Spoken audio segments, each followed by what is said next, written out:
aujourd'hui je vous retrouve pour vous parler du 5e livre, oui je viens de compter juste avant de commencer la vidéo parce que j'avais oublié, que j'ai lu pour le PLIB, et donc c'est l'Events Tunnel de Oksana Hope. Alors je le dis clairement tout de suite là maintenant avant de résumer le livre et d'en parler, ça n'a pas du tout, mais pas du tout été une bonne lecture. Voilà, j'ai passé un mauvais moment avec ça. Donc on est en 2145, je crois que c'est ça, donc c'est une uchronie et en fait le bicentenaire de la victoire d'Hitler. Voilà, alors c'était déjà un mauvais point de départ pour moi, mais j'y reviendrai juste après. Et donc on suit, comment elle s'appelle cette charmante jeune fille, Krista, qui est soigneuse, je crois. En gros elle travaille dans une espèce de maternité, dans laquelle elle met au monde des bébés. Jusque là rien de bien surprenant, sauf qu'elle a une deuxième partie de son travail qui consiste à tuer les bébés. Voilà, c'est-à-dire que tous les bébés qui ne sont pas ariens, qui ne sont pas blonds aux yeux bleus, qui ont une maladie, qui ont une malformation, qui ont un truc qui va pas, en gros, on les tue. Voilà. On cherche pas à comprendre, c'est comme ça, hein. Donc elle a été élevée dans l'idée que les Ariens sont supérieurs, qu'il n'y a que cette race, qu'elle est supérieure à toutes les autres, que les autres ne devraient pas exister, qu'elle leur doit le respect, enfin bref. La charmante idéologie d'Hitler, quoi. Et donc l'histoire démarre réellement après ce... En gros, on nous montre sa journée type qu'elle vit quotidiennement, jusqu'à ce que, bim, son quotidien est changé, est chamboulé. Elle rencontre un groupe de non-ariens, de juifs, quoi, qui ont survécu, on sait pas trop comment, et on va petit à petit comprendre comment ça marche tout ça. Et donc elle se retrouve avec ces gens-là, et malgré elle, et suite à un événement qui se passe juste après, elle est embarquée avec eux, et son quotidien change en gros, et elle doit faire minute par minute avec ça et essayer de survivre, essayer de s'en sortir, essayer de faire avec ce qui lui arrive et ce qu'elle apprend et ce qu'elle découvre et tout et tout. Et donc on va suivre cette charmante Krista. Voilà, je vais pas aller plus loin pour le résumer. Dans une deuxième partie de vidéo, je spoilerai un petit peu l'histoire parce que j'ai besoin d'en parler, mais je vous préviendrai avant pour ceux qui n'ont pas lu le livre et qui voudraient le lire. Donc déjà, ça, on partait d'un point de départ pas très cool pour moi, parce que, alors je sais pas si je suis la seule à être dans ce cas-là, mais moi j'ai l'impression qu'on m'a rabâché encore et encore et encore la Seconde Guerre mondiale quand j'étais au lycée, et je n'en pouvais plus, j'avais qu'une hâte, c'est que ça se termine, qu'on arrête de me saouler avec ça. Alors oui, je sais, c'est une part importante de notre histoire, oui c'est triste, oui on a un devoir de mémoire, oui, mais au bout d'un moment, quand 3 années de suite, voire 4 années de suite, on te rabâche ça, à un moment donné c'est bon quoi, j'ai compris, hein, les camps, Hitler, les juifs, la séquestration, j'ai compris, j'ai pas besoin qu'on me le rabâche encore, j'ai tellement compris qu'aujourd'hui c'est bien frais dans mon cerveau, c'est comme si je l'avais appris hier alors que ça fait des années maintenant, hein. Donc c'était pas très cool pour moi que ça parte de la Seconde Guerre mondiale, mais je me suis dit c'est qu'un point de départ, on est 200 ans après, ça devrait bien se passer. Au final, la guerre m'a pas franchement dérangée. Ce qui m'a dérangée dans le livre, ce qui a fait que ça a été un mauvais moment de lecture, c'est principalement 3 choses. La première, c'est que Krista prend constamment les décisions inverses de celles que moi j'aurais prises, et ça, même si je suis pas d'accord avec elle. Enfin, je veux dire, j'ai conscience qu'elle est arienne, qu'elle croit en des choses qu'on lui a appris et que moi j'y crois pas du tout. Moi, on m'a appris justement l'inverse. Mais au-delà du fait que je suis pas d'accord avec ce qu'elle a appris et avec sa manière de faire, j'aurais pas pris la même décision. Je vais faire une comparaison juste après. La deuxième chose, c'est que du coup, ça donne suite à ça donne une succession d'événements qui me semblent pas logiques parce que moi, j'aurais pas fait comme ça en fait. Et au bout d'un moment, ça c'est un fait en espèce d'empilement que plus on avance dans le livre, et moins j'y crois, et moins je me dis, mais pourquoi ça se passe comme ça? Qu'est-ce que c'est que ce délire? What? Enfin, moi, j'aurais pas fait ça, j'aurais pas dit ça, j'aurais pas été là, j'aurais pas fait ça comme ça. Du coup, plus on avance, et plus ça me semble pas cohérent à moi, parce que bah, c'est très compliqué de voir une cohérence dans des choses que moi j'aurais pas faites. Et la troisième chose, c'est que j'ai pas pu m'empêcher de relever des espèces de faux raccords et de scènes qui m'ont mise pas mal à l'aise, mais que j'ai pas compris. Alors en fait, j'ai compris ce qui se passait, mais j'ai pas compris pourquoi ça se passait comme ça. Je vais définir faux raccord pour ceux qui ne sauraient pas ce que c'est. En général, ça se passe dans les séries et dans les films, parce que chaque scène de toutes les séries et tous les films sont tournés plusieurs fois. On a plusieurs tournages de scènes, en fait, plusieurs séquences, et au final, au montage, on prend parfois des morceaux de différentes séquences d'une même scène pour former la scène finale que nous on voit.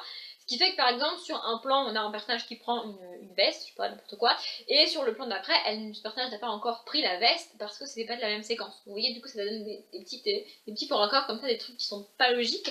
Et bah, dans le livre, il y en a. Et du coup, j'ai pas pu m'empêcher de les remarquer, j'ai pas pu m'empêcher de les relever. C'est exactement le genre de truc que si j'avais été à fond dans le livre, j'aurais même pas remarqué, j'aurais même pas fait gaffe, ça m'aurait pas dérangé. Mais comme j'étais déjà pas à fond dans le livre, bah je les ai vus, je les ai remarqués et j'ai trouvé qu'il y en avait beaucoup. Du coup, ça m'a un petit peu dérangé. Et le deuxième truc, c'est que il y a des scènes entières où je me disais mais pourquoi ça se passe comme ça? Je vous donne un exemple totalement débile qui ne spoile rien. Il y a un moment donné, il y a toute une scène, je crois en plus c'est au début, qui se passe sur les échelles des égouts. Vous savez, quand vous ouvrez la trappe des égouts, enfin, je ne sais pas si vous avez déjà ouvert la trappe d'un égout dans votre vie, mais bref, quand vous ouvrez la trappe d'un égout, il y a une espèce de barreau qui forme une échelle pour descendre, et il y a toute une scène qui se passe, et les personnages sont sur cette putain d'échelle, et moi pendant toute la scène, j'ai pas pu m'empêcher de me dire mais pourquoi ils descendent pas? Pourquoi ils restent là? Pourquoi ils sont accrochés là comme ça? Pourquoi ils descendent pas? Je veux dire, pour 3 barreaux redescendre et puis on n'en parle plus. Du coup, j'arrivais pas à me concentrer sur ce qui se passait parce que je bloquais sur cette question-là. Alors c'est débile, on est d'accord, sauf qu'au bout d'un moment, c'est très compliqué de lire un livre avec un personnage qui prend des décisions avec lesquelles vous n'êtes pas d'accord, le tout formant une histoire qui vous semble pas cohérente, avec des petites scènes avec des faux raccords et des trucs débiles sur lesquels vous bloquez. Voilà, ça a donné un espèce d'ensemble complètement chelou pour lesquels j'ai pas réussi à en fait j'ai pas réussi à passer outre tout ça et à profiter de l'histoire, j'arrivais pas tout simplement. Donc clairement je lirai pas la suite, clairement je voterai pas pour lui parce que clairement j'ai passé un mauvais moment. Concernant les décisions qu'elle a prises, j'avais dit que j'y reviendrais, je vais finir avec ça du coup. La première décision, la première chose qui m'a dérangée, c'est pas vraiment une décision qu'elle prend, c'est quelque chose qui est naturel chez elle parce qu'elle a été élevée comme ça. Donc je l'ai dit au début, elle se retrouve entourée de non-ariens et des personnes qui, de par leur éducation, de par ce qu'on leur a appris, sont par essence pas d'accord avec elle et pas d'accord avec ce qu'elle pense. Le truc c'est qu'on est dans sa tête à elle et que pour elle, de par son éducation et de par ce qu'on lui a appris, le fait qu'elle soit arienne fait qu'elle est supérieure à eux, alors que pour eux, le fait qu'elle soit arienne fait que il faut la tuer en fait. Enfin, oui, il y a pas de, ils sont ennemis par essence et du coup elle les insulte et dans sa tête elle est en mode non mais attends ils devraient me respecter, moi je suis arienne, blablabla tout ça. Alors tout ça je veux dire j'ai accepté ce comportement là parce qu'elle est arienne et parce qu'on lui a inculqué tout ça. Le truc c'est que moi je me suis mis en situation, je me suis dit je suis pas d'accord avec elle donc je vais me mettre dans une situation qui pourrait m'arriver à moi un jour pour savoir si réellement je pense que je réagirais comme ça ou pas. Du coup j'ai pris une réaction, enfin une situation tout à fait moderne en plus. Je suis féministe, c'est-à-dire que je milite pour l'égalité homme-femme. Du coup, je me suis dit, si un jour, moi, en tant que féministe qui milite pour les droits des femmes, si je me retrouve entourée de personnes misogynes qui, de fait, ne veulent pas du tout que moi je milite pour les droits des femmes, qui sont prêts à me tuer parce qu'elles sont misogynes et parce que je suis féministe, que j'ai aucune chance de les convaincre que ce en quoi je crois est bien et que c'est comme ça que ça devrait aller dans le futur, ça sert à rien que j'essaie de les convaincre, ça sert à rien que je me comporte comme une diva parce que dans ma tête à moi, j'ai raison et ils ont tort, ça ne sert à rien. Si je continue, ils vont me buter. Donc je ferme ma gueule en fait. Ça sert à rien, vous voyez. Et elle, c'est pas ce qu'elle fait. Pendant toute la première partie du livre, j'avais envie de lui dire mais ta gueule, ferme-la, ils vont te tuer. Chut, chut. Mais non, la meuf se comporte comme la reine d'Angleterre et voilà. Et du coup, ça m'a vraiment dérangée. Je me suis rabâchée que c'était pas sa faute, que c'était son éducation. Le problème, c'est qu'il y a une décision qu'elle prend pas très, quasiment juste après, qui vient totalement détruire tout ça. Mais ça va spoiler l'histoire. Du coup, si vous n'avez pas lu le livre, mon avis pour vous va s'arrêter ici parce que j'ai pas envie de vous spoiler. Donc je vous invite à quitter la vidéo si vous voulez pas être spoilé. Et pour ceux qui auront lu le livre ou qui voudraient être spoilés, qui s'en battent les couilles, je vais parler de la deuxième grande décision qu'elle prend dans le livre et qui m'a extrêmement dérangée. Vers à peu près avant la moitié, je dirais que c'est au premier tiers du livre, elle décide de trahir les Ariens pour aider les non-Ariens et donc les Juifs. Le lecteur est censé accepter cette décision qui arrive pour moi en un claquement de doigts parce qu'elle quitte les méchants pour aider les gentils. Mon problème, moi, c'est qu'elle fait ça en 2 pages et demie. Tu lui montres 3 photos de juifs tués par Hitler en fait, et elle lui dit ah ouais d'accord, ok, on est méchant, je vais t'aider. Mais non, enfin je veux dire, pendant toute la première partie du livre, moi j'ai dû me répéter et me rabâcher à moi-même que c'était pas sa faute, qu'elle avait été élevée comme ça, que pour elle les Ariens ont raison, que pour elle les Ariens sont supérieurs, et blablabla. Et la meuf en 2 pages et demie, elle renie tout ça, elle met tout ça à la poubelle et elle aide ses ennemis. Putain, mais non, mais c'est pas possible, enfin what en fait.